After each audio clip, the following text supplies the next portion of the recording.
Et bienvenue à cette nouvelle capsule d'entrée dans la zone. Aujourd'hui, je vous parle de la bande dessinée The Squidder qui est écrite et illustrée par Ben Temple-Smith.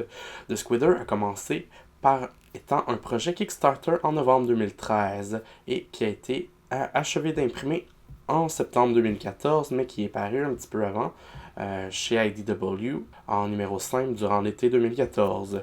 C'est l'histoire d'un vieux soldat qui a participé à une ancienne guerre contre des squids, qui est une race extraterrestre ressemblant à des pieuvres. Notre ancien soldat est un squidder, qui est des soldats entraînés exprès pour combattre les squids. Cependant, la Terre a été envahie par les squids et la race humaine est soumise aux squids.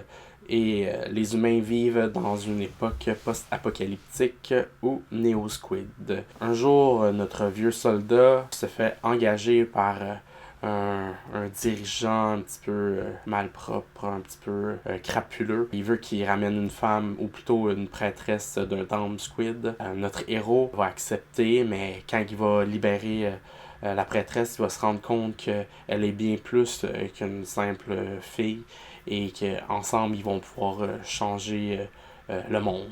The Squidder, c'est un mélange d'action, d'horreur, de fantasy, de science-fiction. L'histoire est faite pour être lue en recueil, en un livre et non en numéro comme quand il est sorti. Ça rend l'histoire un petit peu plus complexe et déconstruite, plus dure à suivre.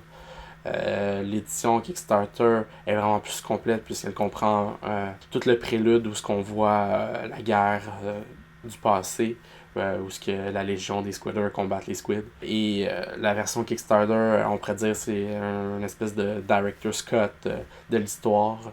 Elle est vraiment plus complète que l'édition IDW. L'édition IDW comprend 4 numéros ou en un recueil qui est sorti un petit peu plus tard. L'histoire est assez intéressante et mystérieuse. Il y a toute une belle mythologie autour de cet univers avec les squids. C'est vraiment intéressant. Par contre, on sent que c'est peut-être pas assez exploité. Peut-être qu'il pourrait avoir une suite, j'espère vraiment. Quand j'ai fini de lire The Squidder, je restais un petit peu sur ma fin. Je me suis dit, ça finit de même. Ça laisse vraiment une porte ouverte à peut-être d'autres choses où on peut s'imaginer la suite. Les dessins de Ben Temple-Smith ne plairont pas à tous. C'est des illustrations pas très léchées.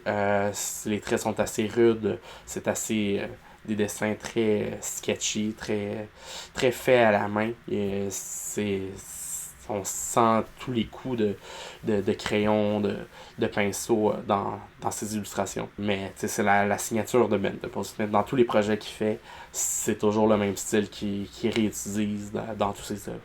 Les planches sont vraiment magnifiques, sont remplies de textures, un petit peu aquarelle, la vie. La coloration rend beaucoup à l'ambiance du récit. Ça augmente vraiment l'espèce de côté post-apocalyptique. Au final, j'ai vraiment aimé le livre, même si je reste un petit peu déçu de la fin. Mais je vous recommande vraiment d'essayer de vous procurer la version, l'édition de 34 Flood, je sais qu'il reste encore quelques copies sur leur site Big Cartel. L'édition Kraken que je possède est vraiment fantastique. Ça fait vraiment un bel objet. L'édition Kraken elle vient dans un étui rigide ou un slipcase qui rend vraiment que ça fait vraiment un bel objet de collection à posséder. Malheureusement, cette édition-là était exclusive pour ceux qui ont participé au projet Kickstarter de Ben Temple-Smith. Fait que The Squidder, c'est vraiment une recommandation qui plaira peut-être pas à tout le monde, mais donnez-y la chance, il va vous faire découvrir autre chose, un autre univers. Fait qu'au final, j'ai vraiment aimé et je vous la recommande. C'était Olivier et on se revoit la prochaine fois.